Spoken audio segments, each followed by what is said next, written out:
On the 5th of November 1913, about 30,000 people gathered in the San Fernando Valley to watch water arrive. It came down a concrete spillway from 233 miles away, pulled that entire distance by gravity alone. William Mulholland, the self-taught engineer who had spent 6 years building it, climbed onto a wooden platform and said 5 words that Los Angeles has been repeating ever since. There it is. Take it. 13 years later, the lake that water had come from was dry. More than 100 square miles of it had been reduced to a white alkali crust, and that crust would go on to poison the air of an entire valley for the next 7 decades. Today, on that same dead lake bed, surveyors have counted 115,000 birds in a single day. Owens Valley, California, 1904. The lake at the southern end of the valley had a name long before any American map recorded one. The Numu, the Owens Valley Paiute, called it Patsiata. It ran roughly 12 miles long and 8 miles wide, covering as much as 108 square miles of valley floor, with an average depth somewhere between 23 and 50 feet. Steamboats crossed it, hauling silver ore down from the Cerro Gordo mine. The town of Keeler, on the eastern shore, held about 5,000 people and served as the trading center for the entire district. Water had been flowing into that basin continuously for something on the order of 800,000 years. The lake had no outlet. Everything the Owens River carried down out of the eastern Sierra Nevada arrived at Patsiata and stayed there, evaporating off the surface and leaving its mineral load behind. That process had been running long enough to turn the water alkaline and salt-heavy, thick with brine flies and brine shrimp, which is precisely why the birds were there. Waterfowl and shorebirds moving along what ornithologists now call the Pacific Flyway had been stopping at Owens Lake for as long as the flyway itself had existed. Least sandpipers, western sandpipers, American avocets, eared grebes, snowy plovers. Nobody in 1904 was counting them. They were simply part of the valley, in the same way the lake was part of the valley. 250 miles to the south, Los Angeles was running dry. The city had just come through a drought stretching from 1892 to 1904, and the Los Angeles River could not support the population the city was attracting. In that same year, 3 men assembled a solution. Mulholland was superintendent of the city water department, Frederick Eaton was a former Los Angeles mayor, and Joseph Lippincott was an engineer working for the Federal Reclamation Service. Their proposal was an aqueduct 233 miles long, carrying the Owens River to the San Fernando Valley entirely by gravity, with no pumps anywhere in the system. The engineering was the straightforward part of the problem. The water rights were not, so the plan stayed quiet.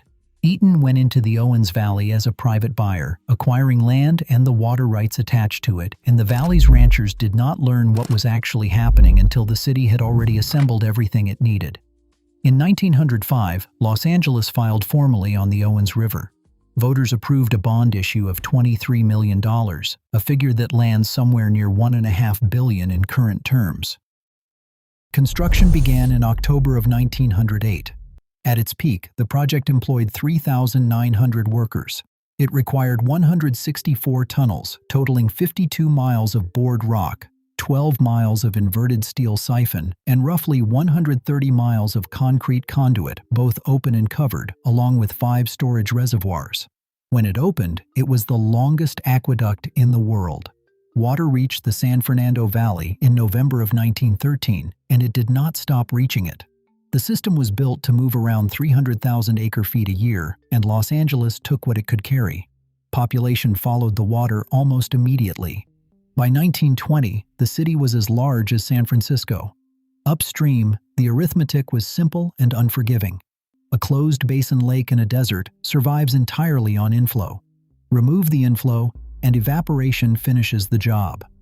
Owens Lake began dropping the year the aqueduct opened, and it kept dropping every year afterward. The ranchers understood exactly what was happening. They had been saying so since Eaton first started buying parcels, warning anyone who would listen that the valley could not survive the loss of the river. The answer from Los Angeles was that the water had been legally purchased and the matter was closed. Nobody in a position to stop it listened. So in 1924, the valley stopped writing letters. Ranchers and businessmen dynamited the aqueduct 17 separate times over the course of that year. They seized the Alabama gates and held them open, spilling the city's water back onto the valley floor while crowds gathered to watch.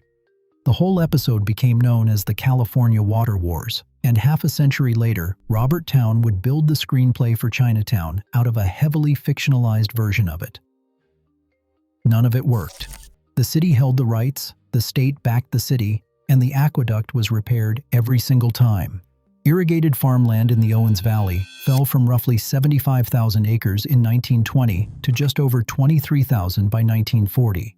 Keeler's steamboats had nothing left to cross, and in 1926, 13 years after Mulholland stood on that platform in the San Fernando Valley, Owens Lake finished evaporating. What remained was more than 100 square miles of exposed lakebed, saturated with 800,000 years of accumulated mineral salt, sitting on the floor of one of the windiest valleys in California. Draining the lake had been the entire point of the exercise. What the crust did next was not something anyone had modeled. The Owens Valley works like a funnel. Air moving down off the eastern Sierra accelerates through the narrow floor of the valley, and once the lake was gone, that wind had 100 square miles of loose alkali powder to work with. The particles were fine enough to stay airborne for hours. Gusts above 20 miles an hour could lift more than 50 tons of material per second off the exposed bed. The plumes climbed to 2 miles in altitude and traveled as far as 250 miles from their source, and they were carrying more than salt. Analysis of the lakebed found arsenic, cadmium, and nickel mixed in with the sodium, iron, sulfur, aluminium, and magnesium. Particles in that size range do not get filtered out by the nose and throat. They travel to the deepest part of the lung, and they stay there. By the 1990s, federal monitoring had identified the Owens Lakebed as the single largest source of particulate air pollution in the United States. During storms, readings ran at more than 100 times the federal limit. You would expect a finding like that to produce immediate action from somebody. For decades, it did not. Keeler sat directly downwind. The town that had been the commercial center of the district dropped from around 5,000 residents at the mining peak to roughly 50. People left or developed lung disease, or both. Very little of this ever made it out of the valley. Los Angeles had a founding legend about gravity and vision and a self-taught Irish immigrant, and it had an Academy Award-winning film about corruption inside the water department, and neither of those things had much to say about what people in Keeler were breathing in the meantime. The mechanism that finally moved was not conservation, and it was not guilt. It was the Clean Air Act. Under federal law, an area exceeding particulate standards has to produce a compliance plan, and the responsibility for writing it falls to the local air district. The Great Basin Unified Air Pollution Control District held jurisdiction over Owens Lake, and it had spent years documenting precisely how far out of compliance the lakebed was. In June of 1999, the Environmental Protection Agency proposed approval of that compliance plan.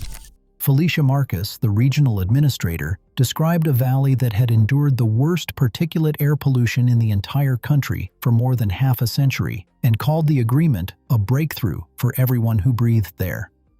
The plan obligated the Los Angeles Department of Water and Power to control the dust.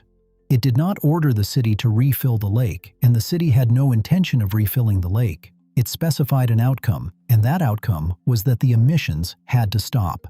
LADWP evaluated the available methods, which came down to 3. Gravel cover spread across the surface, managed vegetation planted into it, or shallow flooding, which meant releasing a thin sheet of water across the crust to hold the particles down mechanically. Shallow flooding was selected for the majority of the acreage because at that scale, it was the only method that performed reliably. Had the engineering stopped there, this would be a straightforward story about a regulatory penalty and a very large utility bill. If you are getting something out of this, subscribing genuinely helps. American Wild Wings covers North American birds and the places that decide whether they survive. By 2001, water was moving back onto the Owens Lakebed for the first time in 75 years. Nothing about the result resembled a lake, and nothing about it was ever meant to. The water was released into engineered cells across the surface, held in sheets a few inches deep, calibrated to the minimum volume that would keep the crust from lifting. The objective was dust suppression and nothing else. The design documents are about emissions. What happened instead began within a single season. Shallow alkaline water sitting over mineral-rich sediment is close to ideal habitat for brine flies and brine shrimp. Those invertebrates reproduce fast, and on the Owens Lake bed they had nothing competing with them and 800,000 years of stored nutrients underneath. Populations exploded across the flooded cells, and the birds found it because the birds had never actually stopped looking. The Pacific Flyway does not reroute because a stopover disappears. Migrating shorebirds had been passing over that white crust twice a year for 8 decades, and the moment water and invertebrates reappeared, the site went back onto the map. Consider what that means in practical terms. A stopover site is not a preference for a migrating shorebird. A leased sandpiper making the run from wintering grounds up to the Alaskan and Canadian tundra will cover more than 5,000 miles in a year, and it does that in stages, refueling at specific places. Remove one, and the birds do not adapt. They arrive somewhere with nothing in it, and the survival rate on that leg drops. Owens Lake had been removed from that chain in 1926. In 2001, it went back in. The counting started properly in 2008, when the first Big Day survey tallied about 45,000 birds. Numbers climbed year over year. A single-day count in April of 2013 recorded 115,000 birds, including 20 separate shorebird species. The 2015 survey logged more than 97,000 birds across 57 species. Survey data now indicate that more than 100,000 shorebirds use Owens Lake annually. Mike Prather, the Audubon volunteer who organized the early counts, described having over 100,000 birds on the lake in a single day as an enormous number, and noted that there are very few places on the planet where that happens at all. The species list reads like an inventory of the Western Flyway. On the waterfowl side, there are northern shovelers and northern pintails, cinnamon and green-winged teal, redheads, ring-necked ducks, and ruddy ducks, along with eared grebes, California gulls, white-faced ibis, and both red-necked and Wilson's phalaropes. On the shorebird side, least and western sandpipers, American avocet, black-necked stilt, dunlin, long-billed curlew, whimbrel, greater yellowlegs, dowitchers, semi-palmated, and snowy plovers. The lake bed now supports the largest inland breeding population of western snowy plovers anywhere. In 2018, Owens Lake joined the Great Salt Lake and Mono Lake in the Western Hemisphere Shorebird Reserve Network as a site of international importance. Qualifying for that designation requires hosting at least 1% of a species' biogeographic population. Owens Lake clears that threshold for American avocet, for least sandpiper, and for the interior and Gulf Coast population of snowy plover. It clears it 3 times over on a surface that was the worst air pollution source in the country. The cost of maintaining it is where the irony sharpens. Over the life of the dust mitigation program, Los Angeles ratepayers have funded more than $2.5 billion in control measures across nearly 49 square miles of lakebed. Operating that system consumes roughly 60,000 acre-feet of water a year, which is about 25 billion gallons, and which is enough water to supply 240,000 single-family households. Something close to 2 months out of every Los Angeles water bill goes to the Owens Lake bed. Los Angeles built a 233-mile aqueduct to take the water out of that valley. It now spends a substantial share of that same water, putting a portion of it back, in order to stop the consequences of having taken it. Dust control now sits at 99.4% containment, and LADWP has publicly described the ongoing expenditure as difficult to justify given that the target has been exceeded. The Great Basin District has continued issuing orders and fines, and the utility has characterized that as regulatory overreach. That dispute is active.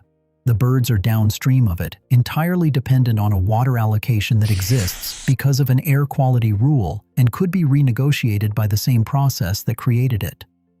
There is one more layer underneath all of this, and it predates every part of the story.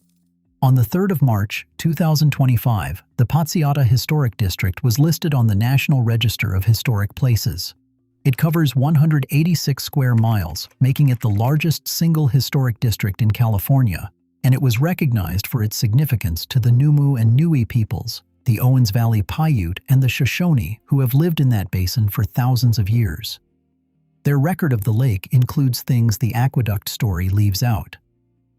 In 1863, 35 Paiute people were driven into Owens Lake by soldiers and settlers and were drowned or shot. The tribes have been working to recover water rights in that valley for something approaching 170 years, and they were largely written out of the version of the story that reached national audiences through Chinatown. The lake has a name that is older than the map. That name is now on the Federal Register, which brings this back to a wooden platform in the San Fernando Valley in November of 1913, and a man saying 5 words to a crowd of 30,000 people. There it is. Take it. Los Angeles did take it, and the taking worked exactly as designed. The city got the water and the growth. The valley got 8 decades of carcinogenic dust and a town that emptied out. And then a federal air quality standard, written for entirely unrelated reasons and enforced against a utility that fought it, put a few inches of water back across an engineered grid of cells on a poisoned surface. Nobody set out to build a bird sanctuary. The habitat is a side effect of a compliance order, maintained at enormous expense by a city that would rather not be maintaining it, on land whose original inhabitants are still working to get their water back. 115,000 birds in a single day, standing on the consequences of a sentence spoken in 1913.